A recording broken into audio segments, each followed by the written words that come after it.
All right, guys, we got a whopper today. We're talking offensive line. 4 years. 4 years in a row where the superlative going into the year has been regarding the offensive line. If the Texas A&M offensive line improves, then the Aggies will be okay. It's been 4 years of that dating back to 2021. Now, other years have had other superlatives. In 2021, it was breaking in a new quarterback. In 22, a lot of defensive turnover, new characters on the field up front for that defensive line. You lose Spiller, you lose Weidemeyer, some key pieces in the offenses the years before. And of course, offensive line questions. In 2023, in addition to the O-line stuff, we had major questions surrounding the secondary, specifically the personnel in the cornerback room. That stuff ended up biting us in the butt. But I think I'm confident enough to say now that the one main superlative about the year is regarding the Texas A&M offensive line. The offensive line will sway not only the success of the offense in 2024, but likely the success of the overall team and the success of the season. We're talking the difference between a 7-8 win year and blowing the lid off of the expected realm of possibilities for Texas A&M football this season. Average or worse gets you down to that 7-win marker. Average or better, the opportunities are limitless given the schedule and given the other characters on the team, given what we believe this new staff will bring to the team. I believe the offensive line room sways the season, and it doesn't take an expert to say that. I think a lot of people are saying that. I'm emphasizing it today. So today, continuing with the theme of breaking down the individual position groups going into the 2024 season, we're going to highlight the O-line, talk a little bit about the tight ends, and that'll round out our offensive position group breakdowns. We'll be starting the defensive videos next week, kicking things off with that DB room that features a host of new players, obviously like 8+ guys added in the portal, totally new look. I'm not going to, embark on that journey alone. I recruited some help. Matthew Dawson of the Redshirt Sophomore podcast and of Texags, I'm sure you've seen him before. He's going to jump on and help us break down that DB room early next week, so look out for that. But today, the conclusion of the offensive breakdown videos. So guys, thanks for being here. Like and subscribe if you like this kind of content. Turn notifications on. I'm going to keep making videos leading up to the season, going through the rest of the position groups. Then we'll get into some season prediction stuff, some more fun videos. We'll do maybe some player tier lists on the team, maybe some SEC breakdowns of other teams. We'll get a lot more off the cuff after we get through these position groups. But for now, we'll be hitting you with these over the next couple of weeks. So guys, let's get into the elephant in the room, the Texas A&M offensive line. So first, I want to back up and revisit a little bit of the struggles that Texas A&M has had over the last 3 years. And I know, guys, this is painful. This is brutal. This has been the cause of many an Aggie's nightmare, is the offensive line lack of success over the last few years. But I think it's really important to try to add context to get a really full understanding of what we're getting into this year.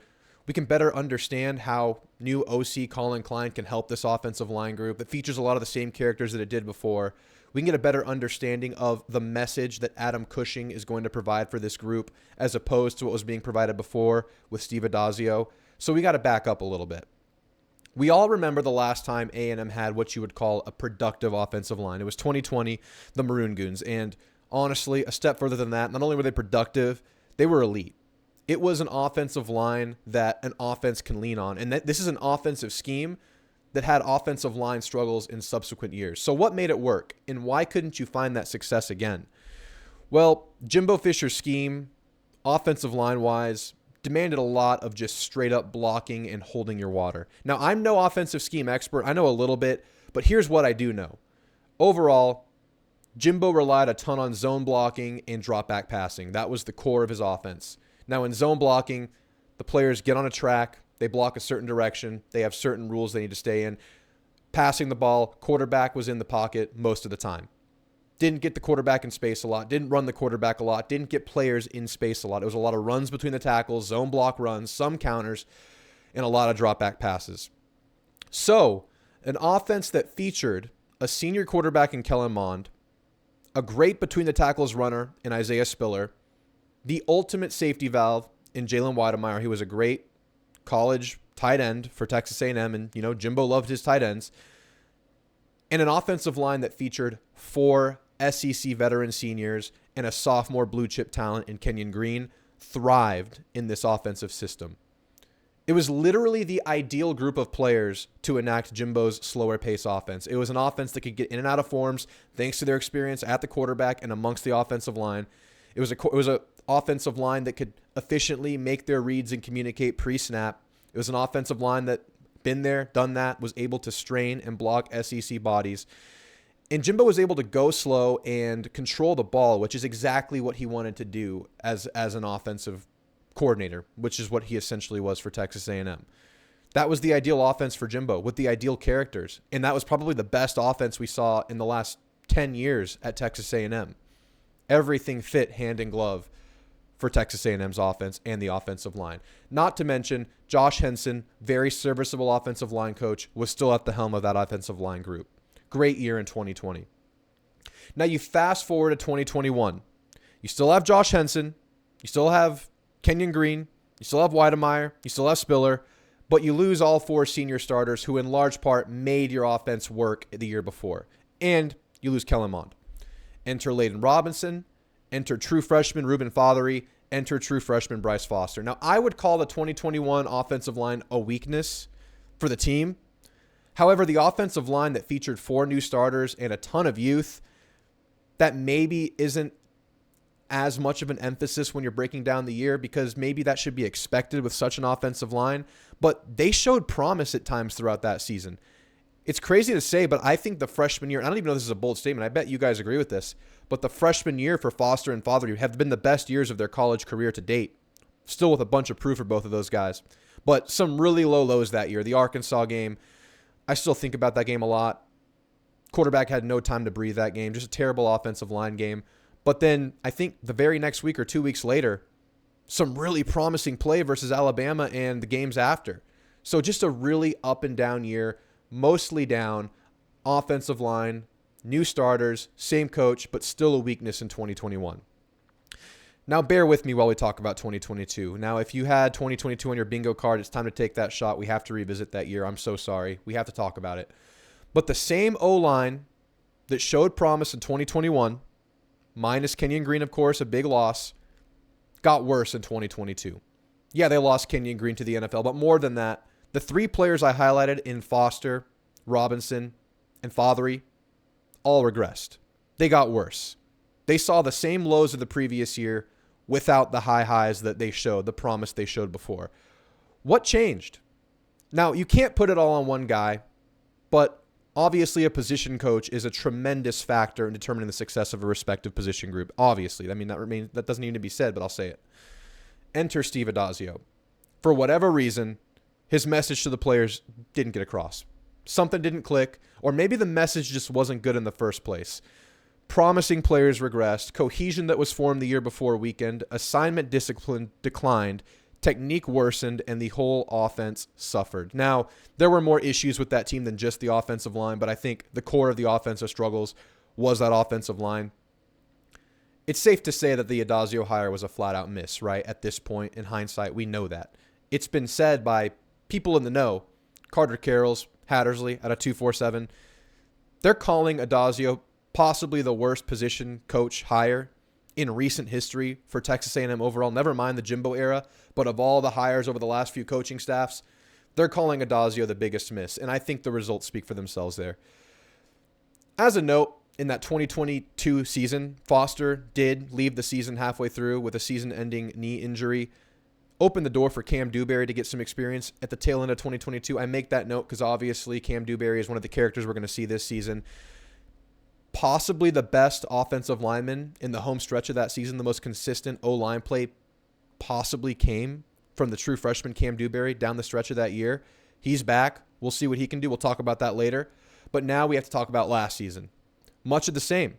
Maybe marginally improved in some areas. Trey Zune was a huge highlight of the season, but you're not going to highlight that in a year where the offensive line struggled as a whole. It was nowhere near enough.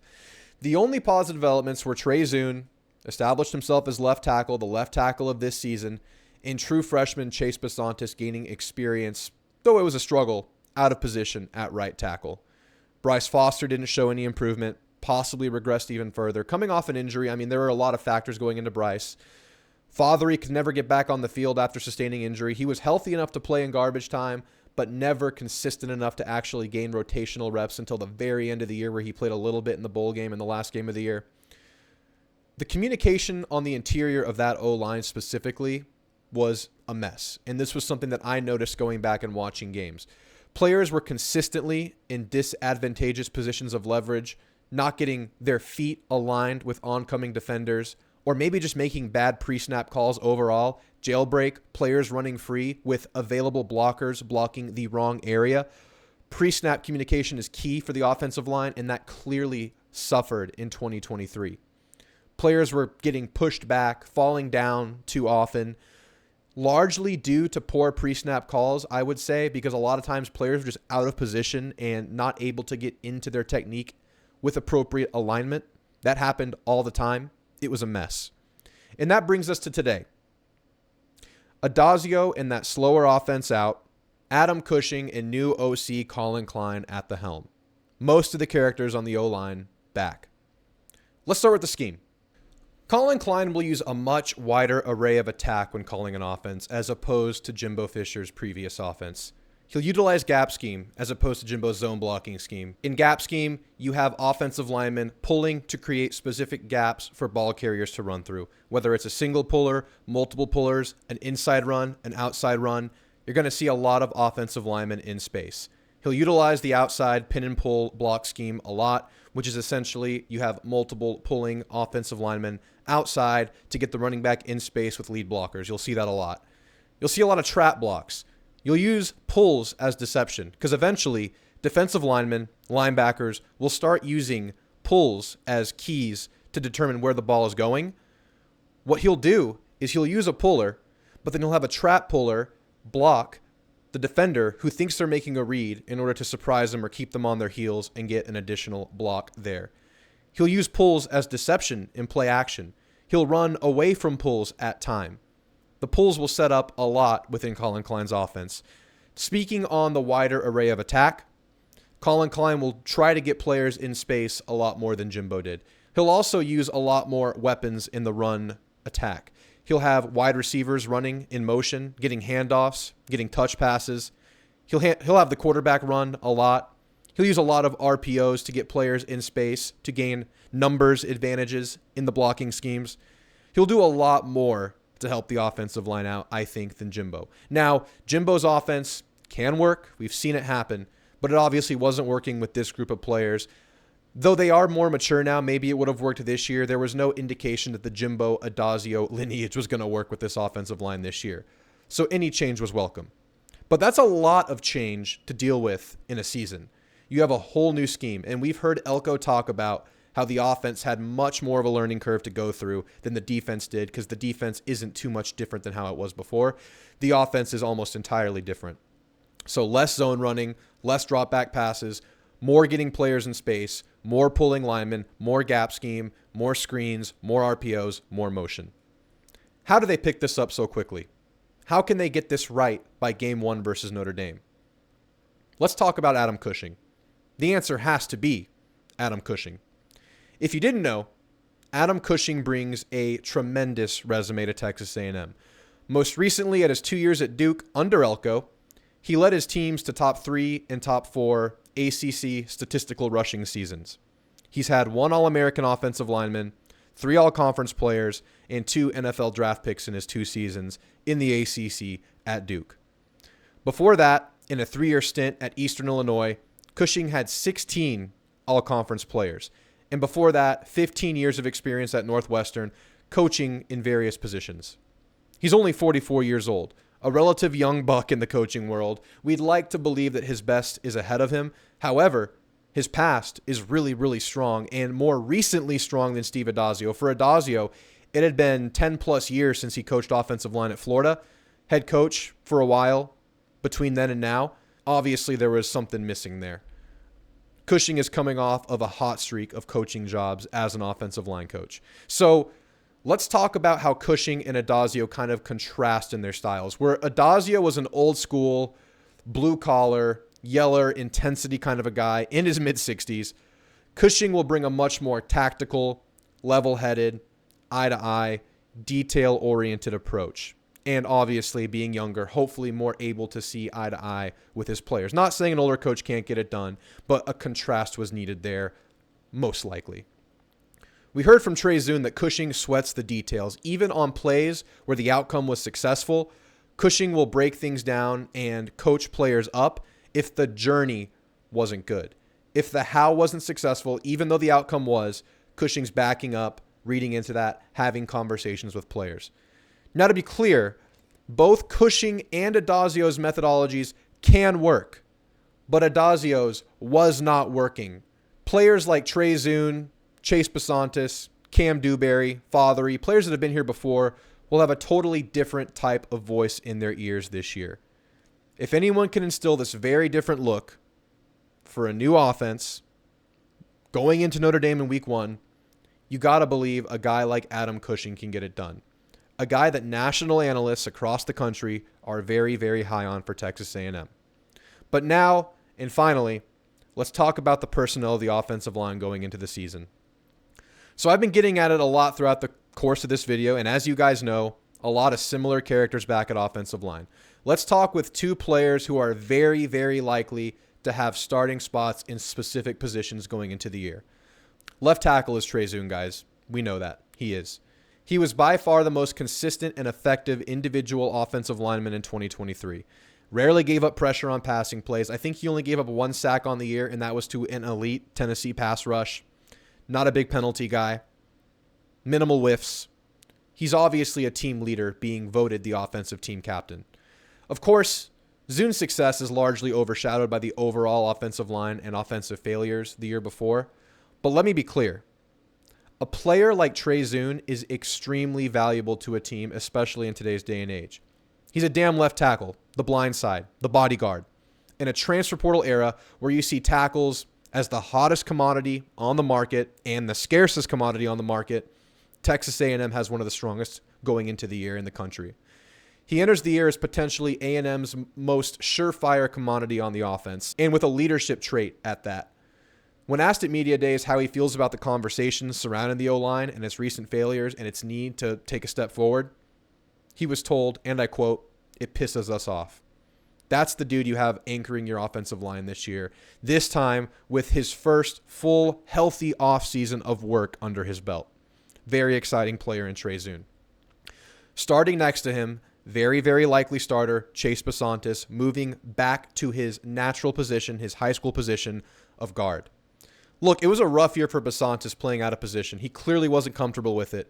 But the faith in the previous staff just to try him out there, I think, speaks volumes. And it was a bad year, but he did have some shining moments on the season. It was more bad than good, but he did have some good moments. And just the trial that he went through last year, the struggles he went through last year, only going to make him better, you would think, especially given that by reports and according to Coach Elko, he was an offseason superstar, making huge gains under Tommy Moffitt, and we saw some highlight videos on social media of him making those gains.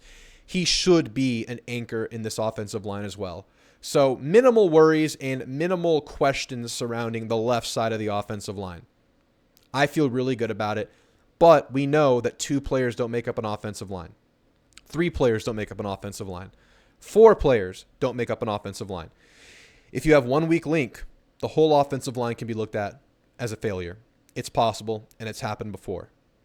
Now, this is where things get interesting. Center, right guard, right tackle. I'm calling it the grand shuffle because now we know that there are a lot more players eligible to play different positions than we thought going into camp, thanks to what was revealed by Mike Elko in his pre-camp presser. So I thought center was a battle between Mark Naboo and Kalinu Fawi. I don't know if that's how you say his name, but that's how I'm saying it. The transfer out of Utah. We thought that at right tackle, we had a battle between the previously very promising Ruben Fothery and the new offensive tackle, Demetrius Crownover. I call him new because he was a tight end in high school, moving into that right tackle position, learning the new ways, transforming his body. Well, we just found out from Mike Elko that a lot more shuffling can happen than we previously thought. Dewberry is apparently squarely in that center battle. And Armaj Reed-Adams, the standout transfer from Kansas, a dude who has been drawing praise since he got on campus in spring, he's in the battle for the right tackle position. Now, I don't know if Armaj Reed Adams gives you your highest ceiling at right tackle. I don't know if Cam Dewberry gives you your highest ceiling at center. But I do know this. Both of those players need to play this season. I firmly believe that.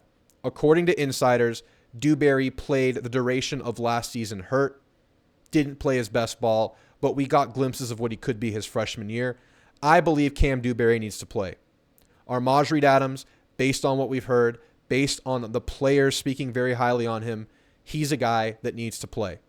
So the fact that those two guys can be mixed and matched along the right side of that offensive line, center and out, to me, doesn't necessarily raise the ceiling for your offensive line, but it sure as hell raises the floor.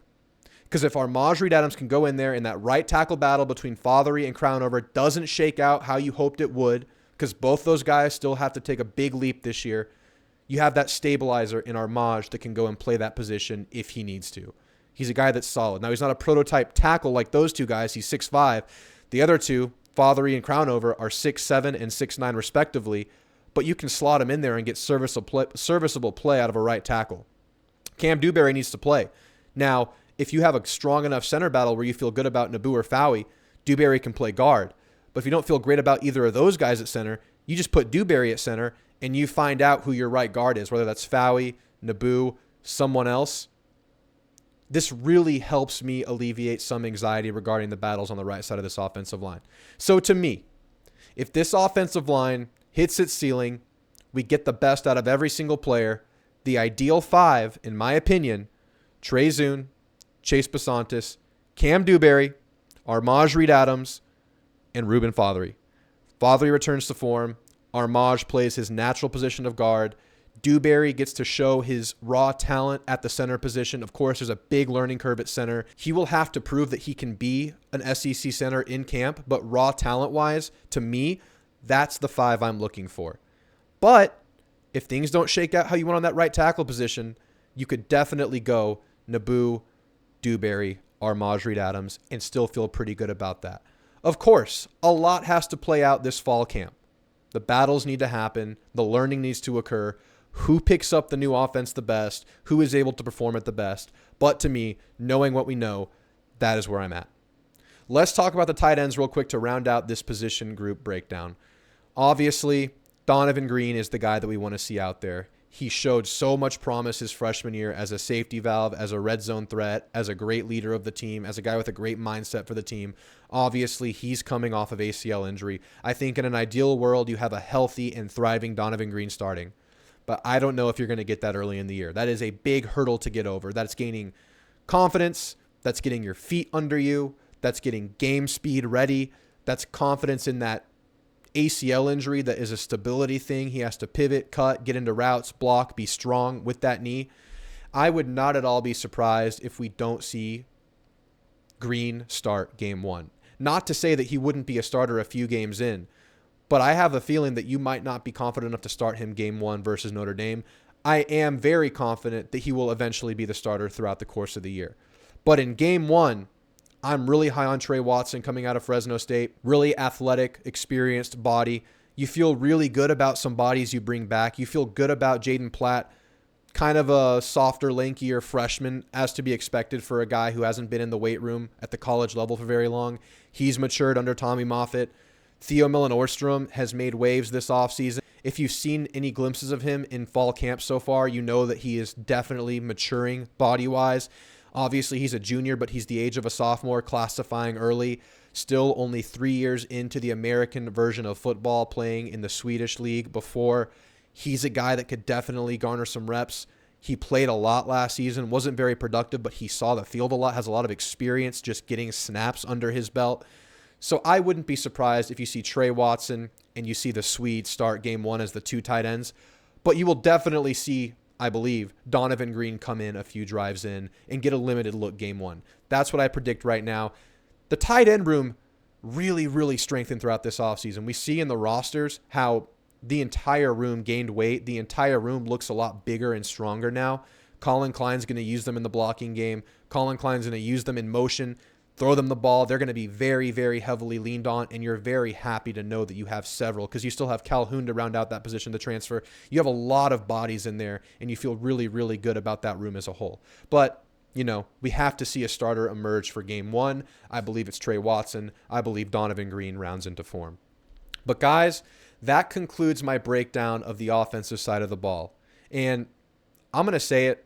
I'm ready to say it. I feel like we're getting average at worst offensive line play this year. I think you have a new center at the helm.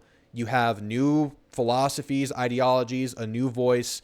You addressed everything you possibly could address. You added 2 very experienced transfers to the room that will raise the floor of the room in Fowey and Amarj Reed-Adams. This room is going to improve, guys. But the level of how much it improves is going to determine the outcome of the year. So I'm calling it average at worst. That's my prediction. Of course, it's a prediction. This is the case with every position group and every team across the country going into the year. You have to see it to believe it. But damn it, I'm starting to believe in Adam Cushing, Tommy Moffitt, and Colin Klein to improve the personnel that we've seen struggle before. So guys, what do you expect from the offensive line this year? Will we see a jump? You guys let me know in the comments. Look out for my next videos. Like and subscribe. I appreciate all of you. Thanks, and gig 'em.